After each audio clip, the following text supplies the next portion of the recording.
तस्य धीमहि धियो यो नः प्रचोदयात्।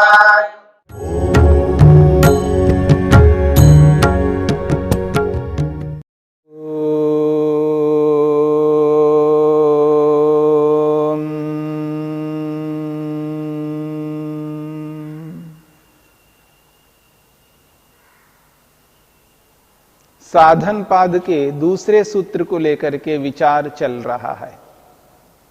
समाधि भावनार्थः क्लेश तनुकरणार्थश्च। समाधि भावनार्थः, समाधि को सिद्ध करने के लिए क्रिया योग किया जाता है। और दूसरी बात कहिए क्लेश तनुकरणार्थश्च, क्लेशों को कमजोर बनाने के लिए क्रिया योग किया जाता है। महर्षि पतंजलि ने क्रिया योग का परिणाम, उसका फल दूसरे सूत्र के माध्यम से स्पष्ट करते हैं कि क्रिया योग समाधि को सिद्ध कराता है और क्लेशों को कमजोर बनाता है। इसलिए महर्षि वेदव्यास ने इस सूत्र की व्याख्या करते हुए कहा है, सह ही आसेव्यमानः समाधिं भावयति क्लेशांश्च प्रतनु करोति। वह क्रिया योग सेवन किया जाता हुआ समाधि को सिद्ध कराता है और क्लेशों को कमजोर बनाता है। और जैसे जैसे क्रिया योग को जीवन में उतारा जाता है वैसे वैसे क्लेश कमजोर होते जाते हैं। क्लेशों को कमजोर किए बिना व्यक्ति योग में आगे बढ़ नहीं सकता, इस बात पर ध्यान देना है। जो व्यक्ति योग में आगे बढ़ना चाहता है, जो व्यक्ति योगाभ्यास करना चाहता है, योग को अपने जीवन में धारण करना चाहता है, ध्यान करना चाहता है, प्राणायाम करता हुआ, प्रत्याहार को अपनाता हुआ अपने ध्यान को उचित रूप में, उत्तम रूप से संपन्न करना चाहता है, अपने आप को ईश्वर के साथ आबद्ध करना चाहता है, अपने मन को ईश्वर में लगाना चाहता है, ईश्वरीय आनंद का उपभोग करना चाहता है, ईश्वर के आनंद से आनंदित होना चाहता है, ऐसे व्यक्ति को क्लेशों को कमजोर करना पड़ेगा। जो व्यक्ति अपने क्लेशों को कमजोर नहीं बनाता वो योग में कभी भी आगे बढ़ नहीं सकता। मेरी बात पर ध्यान देना है। बहुत सारे लोग योगाभ्यास करते हैं, योग को अपनाना चाहते हैं, योग को अपना करके योग करते जाते हैं, लेकिन योग में उनकी गति नहीं हो पाती है। ध्यान करने के लिए लाख यत्न करते हैं, लेकिन ध्यान नहीं लग पाता है। जप करना चाहते हैं, जप करते जाते हैं, परंतु जप में मन नहीं लगता। ध्यान करना चाहते हैं, ध्यान करते जाते हैं, पर उस ध्यान में मन एकाग्र नहीं होता। इसके पीछे बहुत बड़ा कारण है क्लेश। जब तक हमारे मन में क्लेश रहेंगे, और ये क्लेश उग्र रूप में रहते हैं, याद रखना। जैसे एक लोभी व्यक्ति किसी पदार्थ को अड़पने के लिए, उस पदार्थ को प्राप्त करने के लिए जैसे ताकता रहता है, ठीक उसी प्रकार के ये क्लेश ताकते रहते हैं, व्यक्ति को आगे बढ़ने नहीं देते हैं। जिस उत्तम लक्ष्य को बना करके जो व्यक्ति समाधिस्थ होना चाहता है, आत्मा परमात्मा का दर्शन करना चाहता है, वह व्यक्ति इन क्लेशों के कारण से आगे नहीं बढ़ पाता है। इसलिए क्लेशों को कम करना, क्लेशों को कमजोर करना अत्यंत आवश्यक है। और एक और व्यक्ति क्लेशों को बढ़ाता जाता है, अर्थात राग को बढ़ाता जाता है, द्वेष को बढ़ाता जाता है, मोह को बढ़ाता जाता है, भय को और अधिक बढ़ाता जाता है। इन सबको बढ़ाता हुआ व्यक्ति एक ओर से ध्यान में बैठ करके अपने मन को ईश्वर में एकाग्र करना चाहता है। ऐसा संभव नहीं है। यदि ध्यान लगाना चाहता है व्यक्ति, ध्यान को ध्यान के रूप में करना चाहता है, अर्थात ध्यान के काल में अपने मन को ईश्वर के साथ जोड़ना चाहता है, ऐसे व्यक्ति को क्लेशों को देखना होगा। व्यक्ति के जीवन में इतने क्लेश हैं, उन क्लेशों के रहते हुए ध्यान कभी नहीं लग सकता। इसलिए ऐसे उन क्लेशों को कमजोर बनाना है। जब क्लेश कमजोर हो जाते हैं तो ध्यान के काल में क्लेश परेशान नहीं करते हैं, बाधित नहीं करते हैं, क्योंकि क्लेश व्यक्ति को मन को एकाग्र नहीं होने देते। जब तक मन में क्लेश प्रभावी रहेंगे, मन एकाग्र नहीं होता और वो क्लेश व्यक्ति को ऐसे कर्मों की ओर प्रवृत्त करते हैं जिन कर्मों को कर करके व्यक्ति और नीचे चला जाता है और गर्त में चला जाता है।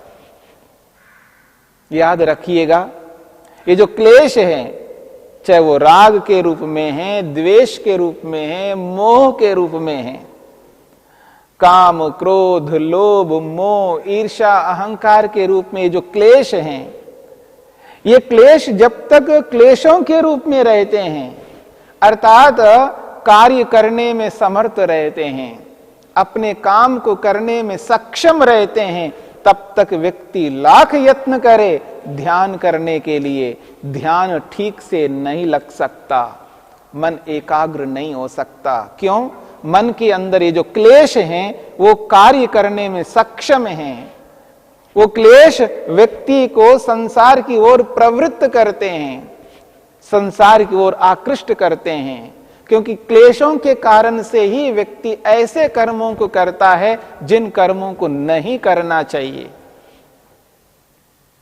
इसलिए इन क्लेशों को ऐसा बना देना है कि वो काम करने में सक्षम न रहे, कार्य करने में असमर्थ रहे।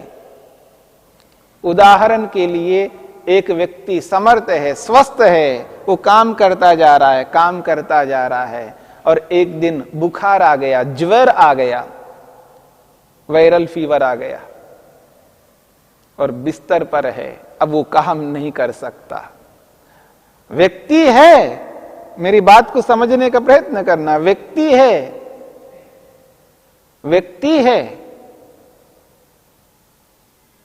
अभी व्यक्ति स्वस्थ नहीं है, बस अस्तित्व में कोई कमी नहीं है, व्यक्ति अस्तित्व में है पर असमर्थ है, काम करने में असमर्थ है, काम नहीं कर सकता। जब वही व्यक्ति स्वस्थ हो जाता है 3, 4, 5, 6 दिन में, बुखार जब चला जाता है, फिर वही व्यक्ति काम करने में फिर लग जाता है, फिर कार्यान्वित होता है, फिर काम करता ही जाता है। 2 महीने, 3 महीने, 6 महीने काम करता जाता है, साल भर काम करता जाता है, फिर रोगी जब पड़ता है फिर काम बंद हो जाता है। जैसे रोगी पड़ने पर, बुखार के आने पर व्यक्ति काम नहीं करता है, बिस्तर पकड़ के बैठा रहता है, लेटा रहता है, ठीक इसी प्रकार से ये जो क्लेश है हमारे मन के अंदर, ये जब तक ये स्वस्थ रहेंगे तब तक मन ईश्वर में एकाग्र नहीं हो सकता। ऐसे इन स्वस्थ क्लेशों को हमें रोगग्रस्त बनाना है, यानी इनको कमजोर बनाना है। और ये क्लेश कमजोर तब होते हैं जब हम क्रिया योग करते हैं। इसलिए क्रिया योग जिस गति से हम करते जाएंगे तो ये क्लेश भी उसी गति से कमजोर होते जाएंगे। ज्यों ज्यों क्रिया योग को उन्नत करते जाएंगे त्यों त्यों क्लेश कमजोर होते जाएंगे। क्लेशों को कमजोर करना अत्यंत आवश्यक है। जब व्यक्ति क्लेशों को कमजोर बनाता जाता है और जैसे जैसे क्लेश कमजोर होते जाते हैं वैसे वैसे क्रिया योग और उत्कृष्ट बनता जाता है, क्योंकि और अधिक तप करने लगता है व्यक्ति, और अधिक स्वाध्याय करने लगता है, और अधिक ईश्वर के प्रति समर्पित होने लगता है।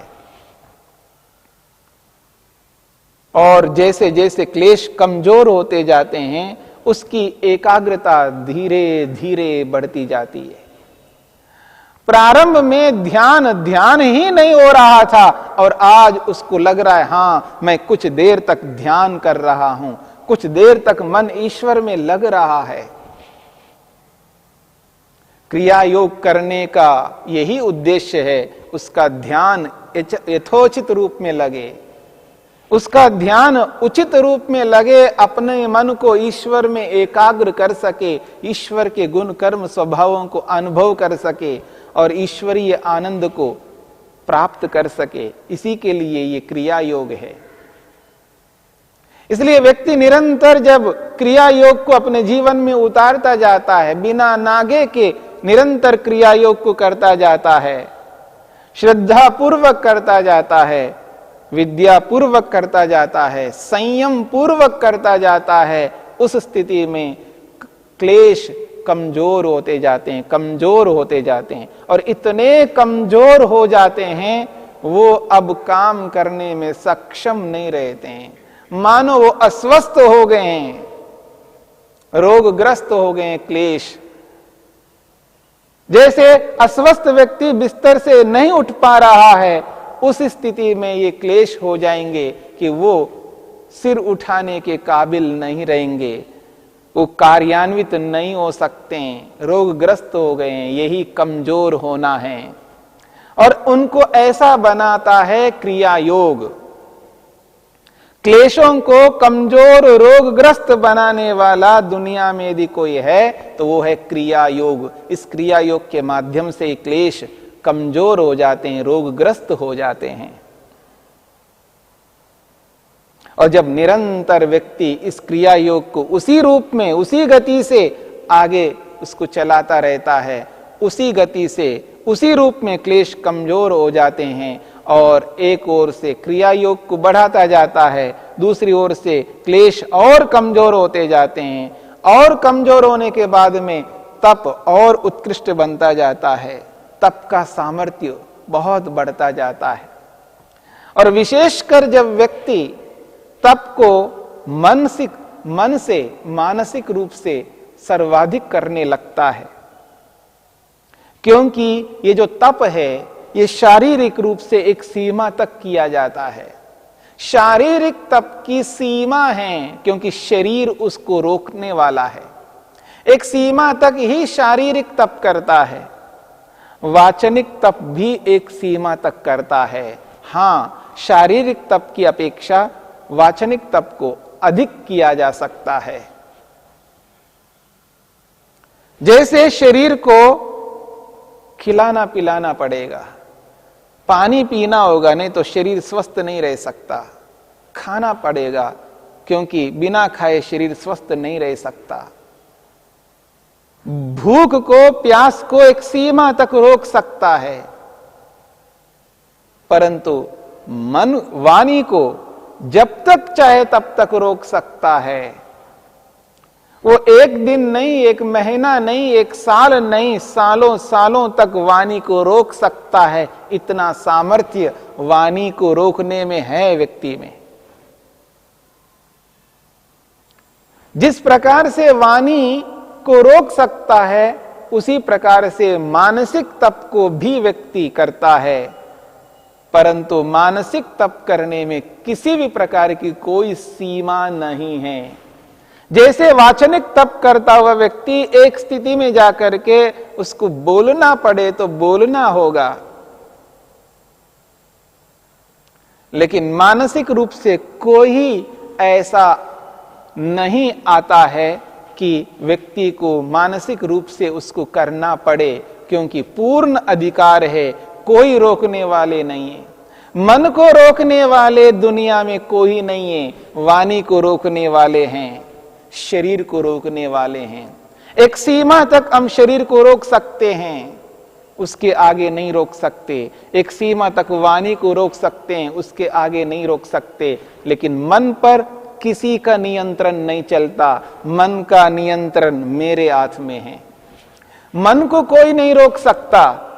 इसलिए मानसिक रूप से जितना तप व्यक्ति कर सकता है, उतना तप वाचनिक और शारीरिक रूप से नहीं कर सकता। इसलिए सर्वाधिक तप मानसिक रूप से होता है। योग में जिसे तप कहते हैं, वह तप सर्वाधिक मानसिक रूप से होता है। और उस मानसिक तप में किसी भी प्रकार की कोई सीमा नहीं है, असीम तप कर सकता है।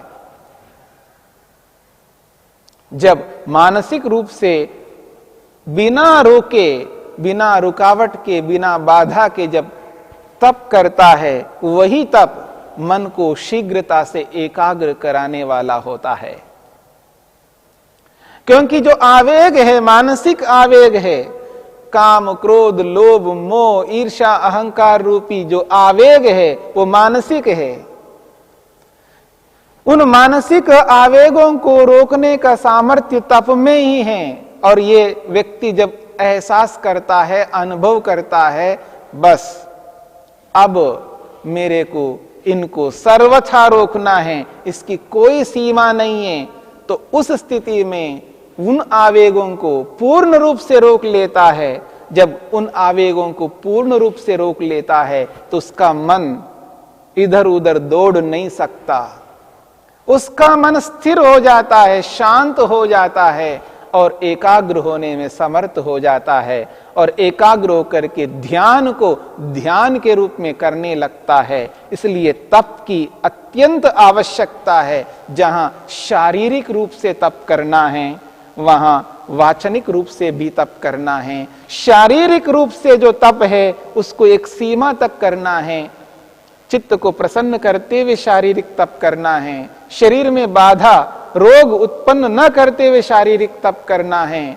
वाचनिक तप को एक सीमा तक करना है, परंतु बिना सीमा के असीम तप मानसिक रूप से करता हुआ व्यक्ति जब आगे बढ़ता है, जिस स्तर से, जिस योग्यता से, जिस ज्ञान विज्ञान से जितना अधिक व्यक्ति तप करता जाएगा, उतना ही अधिक क्लेश कमजोर होते जाएंगे।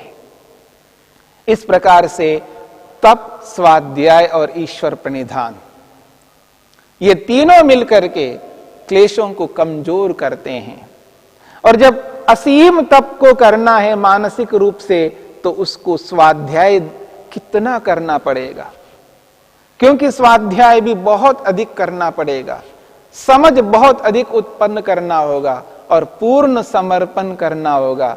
तो समर्पित पूर्ण रूप से होना और स्वाध्याय को यथोचित रूप से करते हुए असीम मानसिक तप करता हुआ व्यक्ति क्लेशों को पूर्ण रूप से कमजोर कर देता है।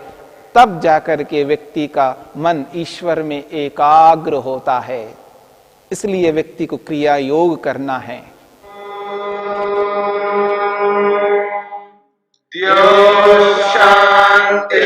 शांतिरंतरिक्षं शांति पृथिवी शांतिरापः शांतिरोषधयः